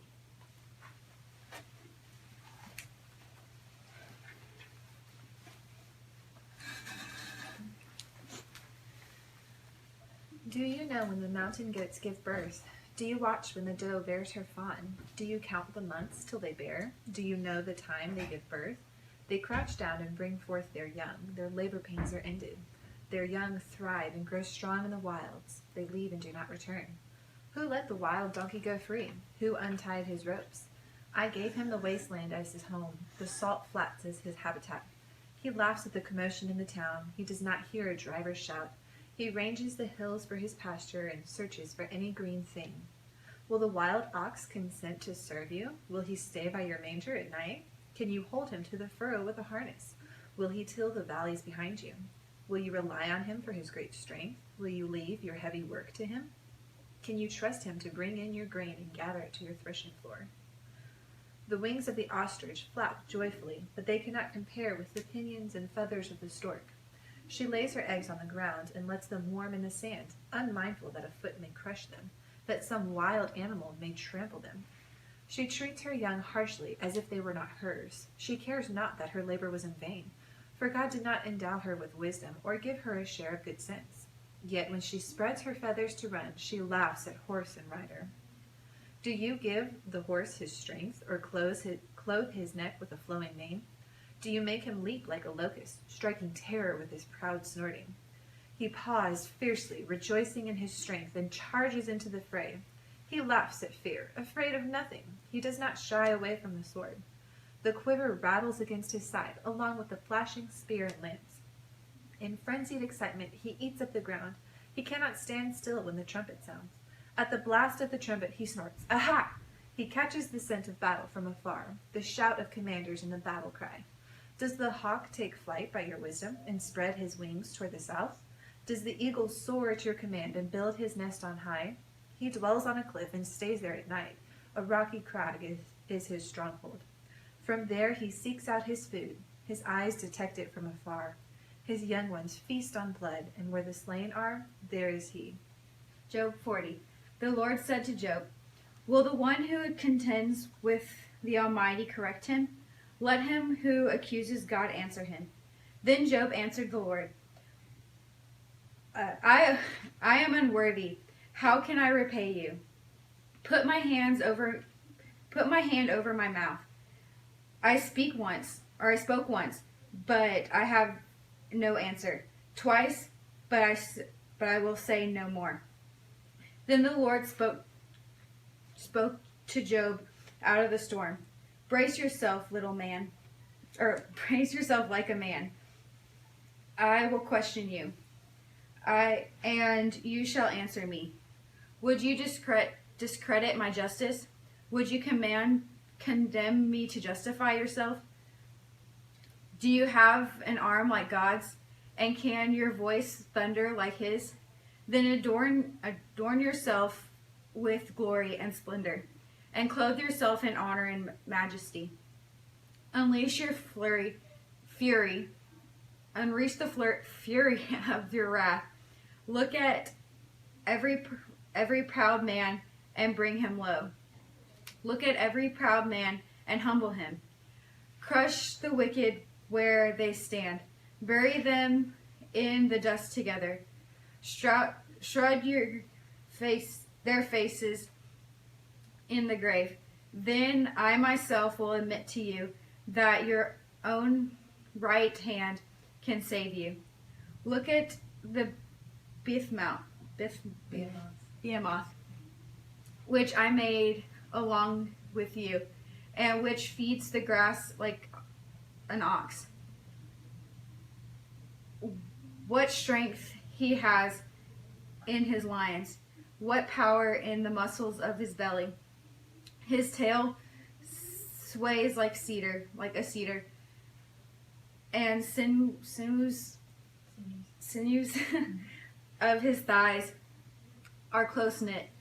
His bones are tubes of bronze. His limbs are rods of iron. He ranks first among the works of gods, yet his maker can approach him without his sword. The hills bring him their produce, and all the wild animals play nearby. Under the lotus plants he lies, hidden among the reeds in the marsh. The lotuses conceal him in their shadow, and the poplars by the stream surround him. When the river rages, he is not alarmed. He is secure through the Jordan, though the Jordan should surge against his mouth. Can anyone capture him by the eyes, or trap him and pierce his nose? Can you pull in a leviathan with a fishhook, or tie down his tongue with a rope? Can you put a cord through his nose, or pierce his jaw with a hook? Will he keep begging you for mercy? Will he speak to you with gentle words? Will he make an agreement with you for you to take him as your slave for life? Can you make a pet of him like a bird, or put him on a leash for your girls? Will traders barter for him? Will they divide him up among the merchants? Can you fill his hide with harpoons, or his head with fishing spears? If you lay a hand on him, you will remember the struggle and never do it again. Any hope of subduing him is false. The mere sight of him is overpowering. No one is fierce enough to rouse him. Who then is able to stand against me? Who has a claim against me that I must pay? Everything under heaven belongs to me. I will not fail to speak of his limbs, his strength, and his graceful form. Who can strip off his outer coat? Who would approach him with a bridle, ringed about with Who dares open the doors of his mouth, ringed about with his fearsome teeth? His back has rows of shields, tightly sealed together. Each is so close to the next that no air can pass between. They are joined fast to one another. They cling together and cannot be parted. His snorting throws out flashes of light. His eyes are like the rays of dawn. Firebrands stream from his mouth. Sparks of fire shoot out. Smoke pours from his nostrils as from a boiling pot over a fire of reeds. His breath sets coals ablaze, and flames dart from his mouth. Strength resides in his neck. Dismay goes before him. The folds of his flesh are tightly joined. They are firm and immovable. His chest is hard as rock, hard as a lower millstone. When he rises up, the mighty are terrified. They retreat before his thrashing.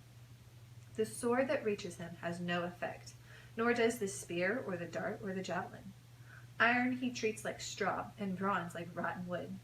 Arrows do not make him flee. Slingstones are like chaff to him. A club seems to him but a piece of straw. He laughs at the rattling of the lance. His undersides are jagged potsherds, leaving a trail in the mud like a threshing sledge. He makes the depths churn like a boiling cauldron, and stirs up the sea like a pot of ointment. Behind him he leaves a glistening wake. One would think the deep had white hair. Nothing on earth is his equal, a creature without fear. He looks down on all that are haughty. He is king over all that are proud. I know that you can do all things. No plan of yours could be thwarted. You ask, who is this that obscured my counsel without knowledge? Surely I spoke the things I did not understand, things too wonderful for me to know. You said, listen now, and I will speak. I will question you, and you shall answer me. My ears had heard of you, but now my eyes have seen you. Therefore I despise myself and repent in the dust and ashes.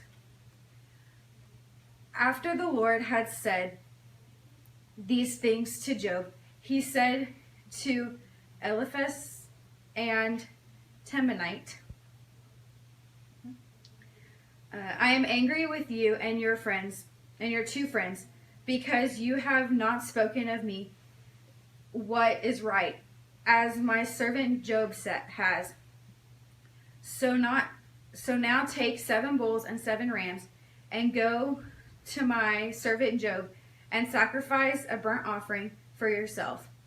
My servant Job will pray for you, and I will accept his prayers and not deal with you according to your follies.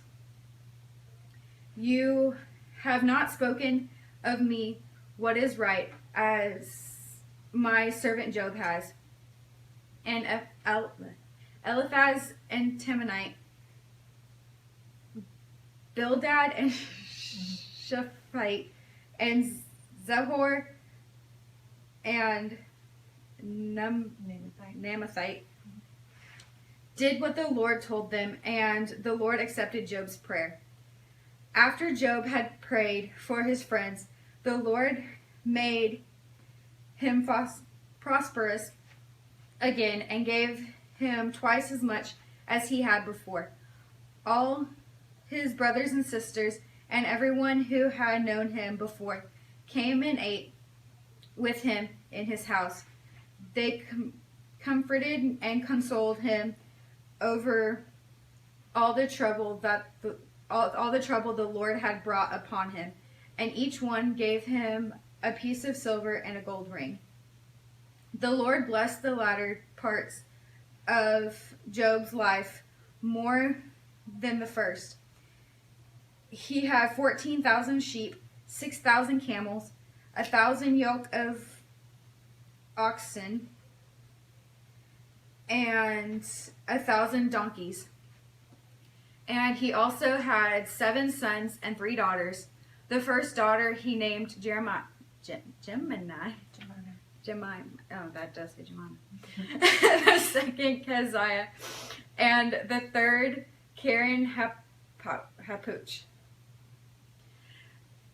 Nowhere in all the land were there found women as beautiful as Job's daughters, and their father granted them an inheritance along with their brothers. After this, Job lived 140 years. He saw his children and their children to the 4th generation, and so he died old and full of years. Psalms 1. Blessed is the man who does not walk in the counsel of the wicked, or stand in the way of sinners, or sit in the seat of mockers. But his delight is in the law of the Lord, and on his law he meditates day and night. He is like a tree planted by streams of water, which yields its fruit in season, and whose leaf does not wither. Whatever he does prospers. Not so the wicked. They are like chaff that the wind blows away. Therefore the wicked will not stand in the judgment, nor sinners in the assembly of the righteous. For the Lord watches over the way of the righteous, but the way of the wicked will perish. Why do the nations conspire, and the people plot in vain? The kings of the earth talk their stand, and the rulers gather together against the Lord and against his anointed one. Let us break their chains, they say, and throw off their fetters. The one enthroned in heaven laughs, and the Lord scoffs at them. Then he rebukes them in his anger and terrifies them in his wrath, saying, I have installed my king on Zion and my holy hill. I will proclaim the decree of the Lord. He said to me, You are my son. Today I have become your father. Ask me. I will make the nations your inheritance, and the ends of the earth your possession. You will rule them with an iron scepter. You will dash them to pieces like pottery. Therefore, you kings, be wise, be warned. You rulers of the earth, serve the Lord with fear and rejoice with trembling. Kiss the Son, lest he be angry, and you be destroyed in your way. For his wrath can flare up in a moment. Blessed are all who take refuge in him. O Lord, how many are my foes? How many rise up against me? Many are saying of me, God will not deliver him. But you are a shield around me, O Lord. You bestow glory on me and lift up my head. To the Lord I cry aloud, and he answers me from his holy hill. I lie down and sleep. I wake again because the Lord sustains me. I will not fear the tens of thousands drawn up against me on every side. Arise, O Lord. Deliver me, O my God. Strike all my enemies on the jaw. Break the teeth of the wicked. From the Lord comes deliverance. May your blessing be on your people. Answer me when I call, O my righteous God. Give me relief from my distress. Be merciful to me and hear my prayer. How long, O men, will you turn my glory into shame? How long will you love delusion and seek false gods? Know that the Lord has set apart the godly for himself. The Lord will hear when I call to him. In your anger, do not sin. When you are on your beds, search your hearts and be silent. Offer right sacrifices and trust in the Lord. Many are asking, who can show us any good? Let the light of your face shine upon us, O Lord. You will be filled, or you have filled my heart with greater joy than when your your grain and new wine abound. I will lie down and sleep in peace, for you alone, O Lord, make me dwell in safety. Give ear to my words, O Lord. Consider my sighing. Listen to my cry for help, my King and my God, for to you I pray. In the morning, O Lord, you hear my voice. In the morning I lay my requests before you and wait in expectation. You are not a God who takes pleasure in evil. With you the wicked cannot dwell. The arrogant cannot stand in your presence. You hate all who do wrong. You destroy those who tell lies. Bloodthirsty and deceitful men the Lord abhors. But I, by your great mercy, will come into your house. In reverence will I bow down toward your holy temple. Lead me, O Lord, in your righteousness because of my enemies. Make straight your way before me. Not a word from their mouth can be trusted. Their heart is filled with destruction. Their throat is an open grave, and with their tongue they speak deceit. Declare them guilty, O God. Let their intrigues be their downfall. Banish them for their many sins, for they have rebelled against you. But let all who take refuge in you be glad. Let them ever sing for joy. Spread your protection over them, that those who love your name may rejoice in you. For surely, O Lord, you bless the righteous. You surround them with your favor as with a shield. O Lord, do not rebuke me in your anger, or discipline me in your wrath. Be merciful to me, Lord, for I am faint. O Lord, heal me, for my bones are in agony. My soul is in anguish. How long, O Lord, how long? Turn, O Lord, and deliver me. Save me because of your unfailing love. No one remembers you when he is dead. He praises you from the grave. I am worn out from groaning. All night long I flood my bed with weeping. I drench my couch with tears. My eyes grow weak with sorrow. They fail because of all my foes. Away from me, all you who do evil, for the Lord has heard my weeping. The Lord has heard my cry for mercy. The Lord accepts my prayer. All my enemies will be ashamed and dismayed. They will turn back in sudden disgrace. O Lord my God, I take refuge in you. Save and deliver me from all who pursue me, for they will tear me like a lion and rip me to pieces with no one to rescue me.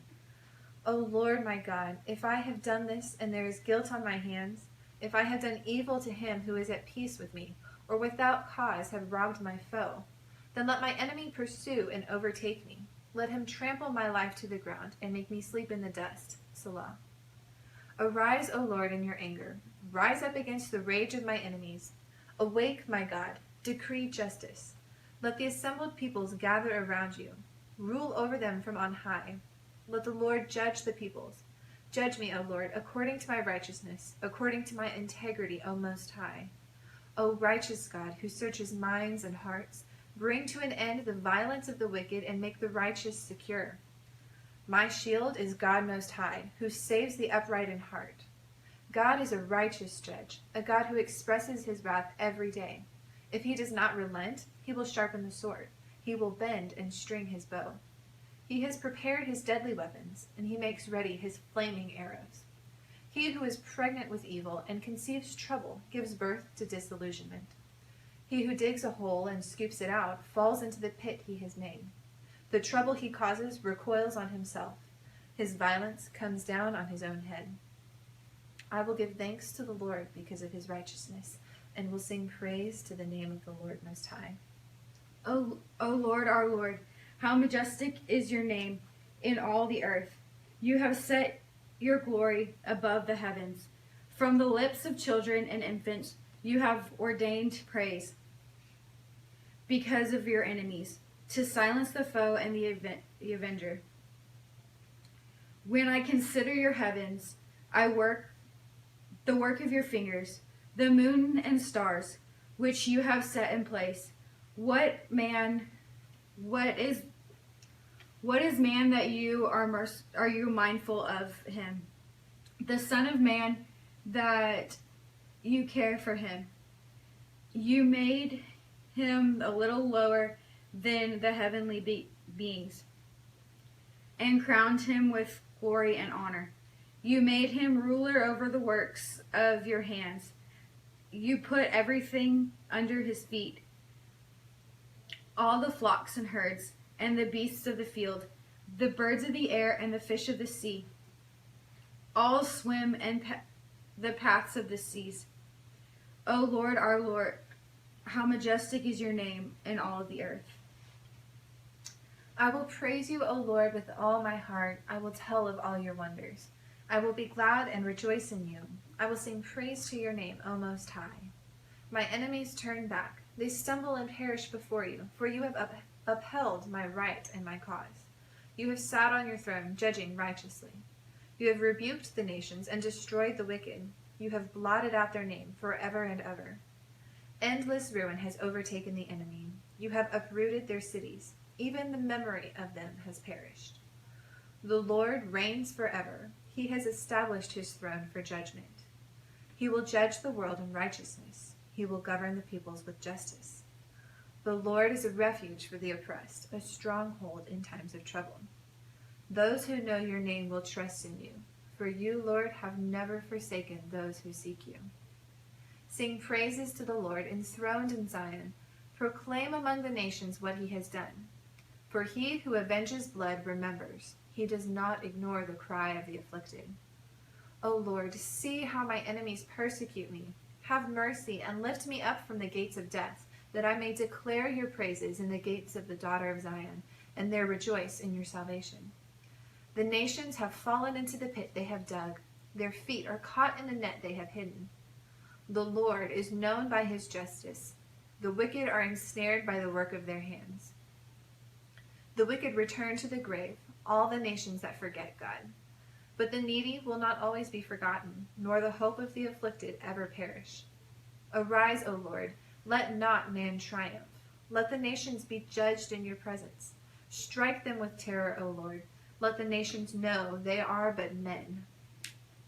Why, O Lord, do you stand far off? Why do you hide yourself in times of trouble? In his arrogance, the wicked man hunts down the weak, who are caught in the schemes he devises. He boasts of the cravings of his heart, and blesses the greedy, and he blesses the greedy and reveals the Lord. In his pride, the wicked does not seek him. In all his thoughts, there is no room for God. His ways are always prosperous. He is haughty, and your laws are far from him. He snares at all his enemies. He says to himself, nothing will shake me. I'll always be happy and never have trouble. His mouth is full of curses and lies and threats. Trouble and evil are under his tongue. He lies in wait near the villages. From ambush, he murders the innocent, watching the secret of his victims. He lies in wait like a lion in cover. He lies in wait to catch the hopeless. He catches the helpless and drags them off in his net. His victims are crushed. They collapse. They fall under his strength. He says to himself, God has forgotten. He covers his face and never sees. Arise, Lord. Lift up your hand, O God. Do not forget the helpless. Why does the wicked man revile God? Why does he say to himself, he won't call me to account? But you, O God, do see trouble and grief. You consider it to take it in hand. The victim commits himself to you. You are the helper of the fatherless. Break the arm of the wicked and evil men. Call him to account for his wickedness that would not be found out. The Lord is king forever and ever. The nations will perish from his land. You hear, O Lord, the desire of the afflicted.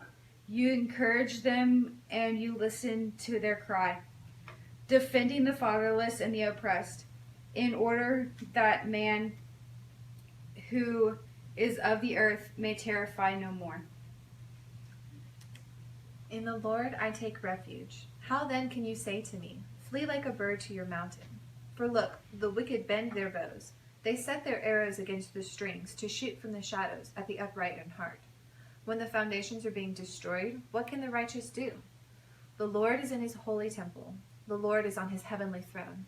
He observes the sons of men. His eyes examine them. The Lord examines the righteous, but the wicked and those who love violence, his soul hates. On the wicked he will rain fiery coals and burning sulfur. A scorching wind will be their lot. For the Lord is righteous. He loves justice. Upright men will see his face.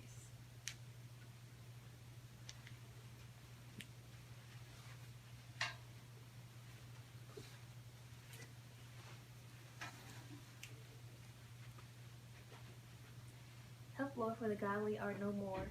The faithful have vanished from among the men. Everyone lies to his neighbor. Their flattering lips speak with deception.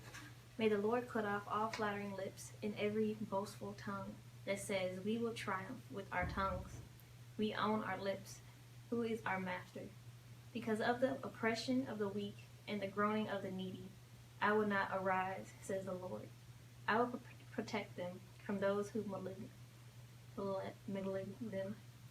them, and the words of the Lord are flawless, like silver refined in a furnace of clay, purified 7 times. O Lord, will you keep us safe and protect us from such people forever? The wicked freely strut about, when that what is vile is honored among men. How long, O Lord, will you forget me forever? How long will you hide your face from me? How long must I wrestle with my thoughts, and every day have sorrow in my heart? How long will my enemy triumph over me? Look on me and answer, O Lord my God.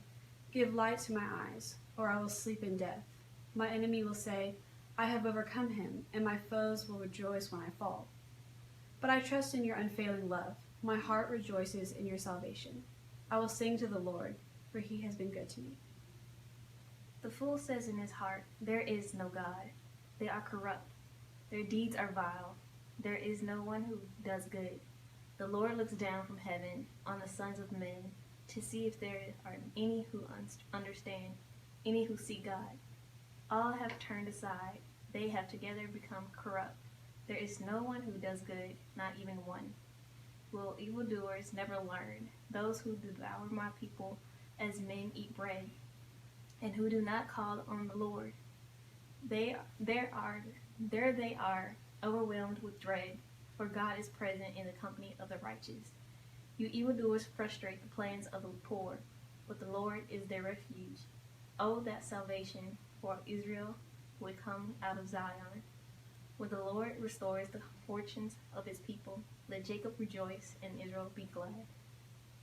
Lord, who may dwell in your sanctuary? Who may live on your holy hill? He whose walk is blameless, and who does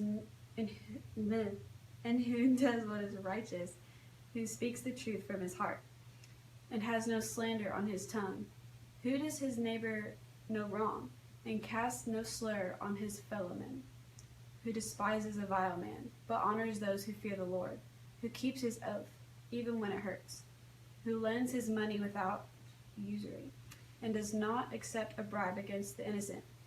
He who does these things will never be shaken.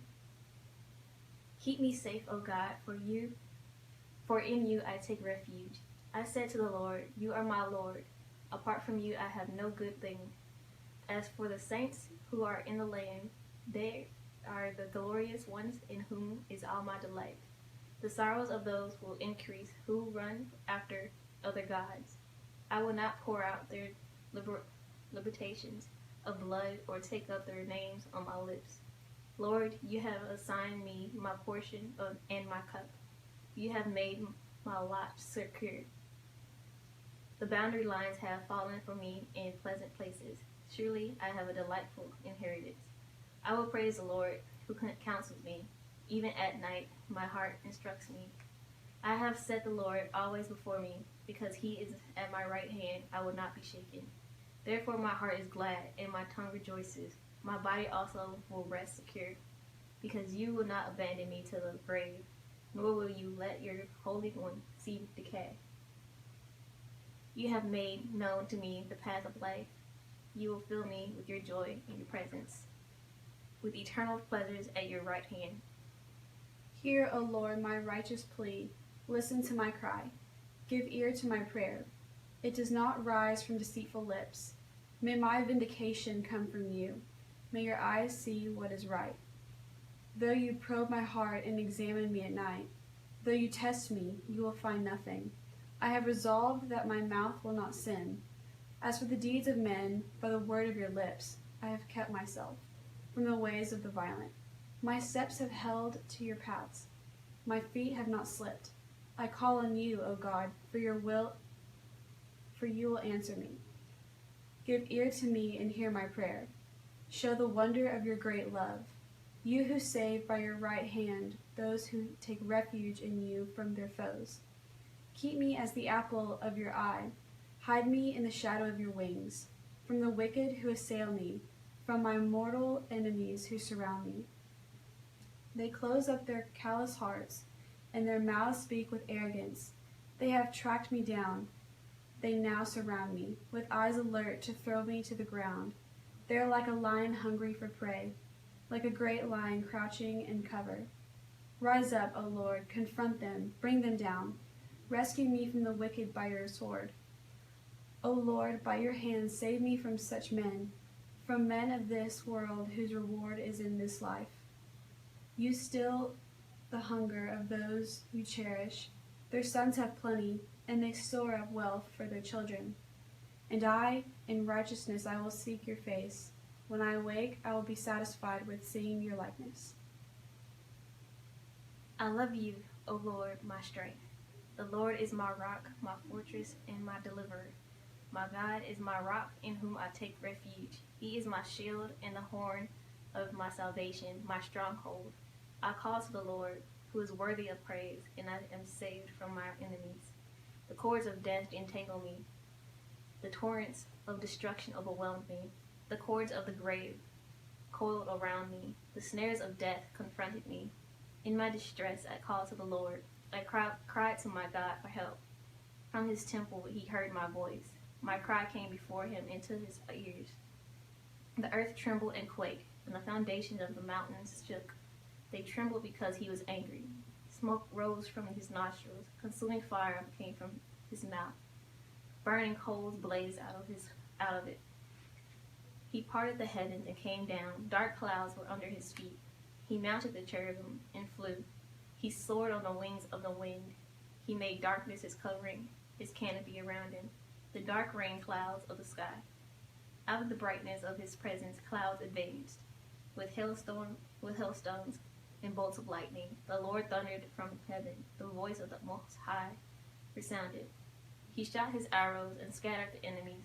Great bolts of lightning and routed them. The valleys of the sea were exposed, and the foundations of the earth lay bare. At your rebuke, O Lord, at the blast of breath from your nostrils, he reached down from on high and took hold of me. He drew me out of deep waters. He rescued me from my powerful enemy, from my foes, who were too strong for me. They confronted me in the day of my disaster, but the Lord was my support. He brought me out into a spacious place. He rescued me because he delighted in me. The Lord has dealt with me according to my righteousness. According to the cleanness of my hands, he has rewarded me. For I have kept the ways of the Lord. I have not done evil by turning from my God. All his laws are before me. I have not turned away from his decrees. I have been blameless before him and have kept myself from sin. The Lord has rewarded me according to my righteousness, according to the cleanness of my hands in his sight. To the faithful you show yourself faithful. To the blameless you show yourself blameless. To the pure you show yourself pure. But to the crooked you show yourself shrewd. You save the humble, but bring low those whose eyes are haughty. You, O Lord, keep my lamp burning. My God turns my darkness into light. With your help I can advance against the troop. With my God I can scale a wall. As for God, his way is perfect. The word of the Lord is flawless. He is a shield for all who take refuge in him. For who is God besides the Lord? And who is the rock except our God? It is God who arms me with strength and makes my way perfect. He makes my feet like the feet of a deer. He enables me to stand on the heights. He trains my hands for battle. My arms can bend a bow of bronze. You give me your shield of victory, and your right hand sustains me. You stoop down to make me great. You broaden the path beneath me, so that my ankles do not turn. I pursued my enemies and overtook them.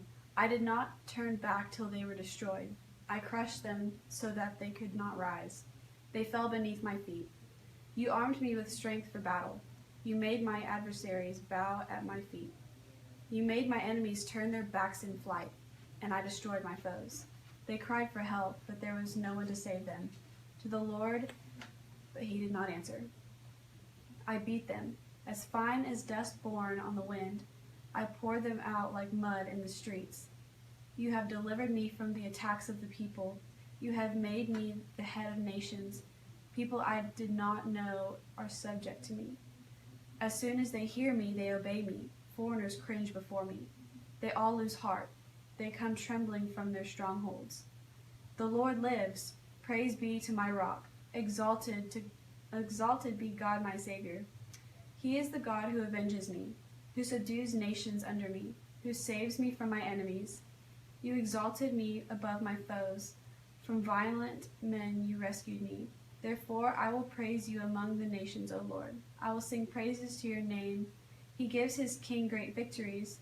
He shows unfailing kindness to his anointed, to David and his descendants forever. For not that part. Okay, the heavens declare the glory of God. The skies proclaim the work of his hands. Day after day they pour forth speech. Night after night they display knowledge. There is no speech or language where their voice is not heard. Their voice goes out into all the earth, their words to the ends of the world. In the heavens he has pitched a tent for the sun, which is like a bridegroom coming forth from his pavilion, like a champion rejoicing to run his course. It rises at one end of the heavens and makes its circuit to the other. Nothing is hidden from its heat. The law of the Lord is perfect, reviving the soul. The statutes of the Lord are trustworthy, making wise the simple. The precepts of the Lord are right, giving joy to the heart. The commands of the Lord are radiant, giving light to the eyes. The fear of the Lord is pure, enduring forever. The ordinances of the Lord are sure and altogether righteous. They are more precious than gold, than much pure gold. They are sweeter than honey from the honeycomb. By them is your servant warned. In keeping them there is great reward. Who can discern his errors? Forgive my hidden faults. Keep your servants also from willful sins. May they not rule over me. Then will I be blameless, innocent of great transgression. May the word of my mouth and the meditation of my heart be pleasing in your sight, O Lord, my rock and my redeemer. May the Lord answer you when you are in distress. May the name of the God of Jacob protect you. May he send you help from the sanctuary and grant you support from Zion. May he remember all your sacrifices and accept your burnt offerings. May he give you the desire of your heart and make all your plans succeed. We will shout for joy when you are victorious and will lift up our banners in the name of our God. May the Lord grant all your requests. Now I know that the Lord saves his anointed. He answers him from his holy heaven with the saving power of his right hand. Some trust in chariots and some in horses, but we trust in the name of the Lord our God. They are brought to their knees and fall, but we rise up and stand firm. O Lord, save the King. Answer us when we call. O Lord, the King rejoices in your strength. How great is his joy in the victories you give. You have granted him the desire of his heart, and have not withheld the request of his lips. You welcomed him with rich blessings, and placed a crown of pure gold on his head. He asked you for life, and you gave it to him, length of days, forever and ever. Through the victories you gave,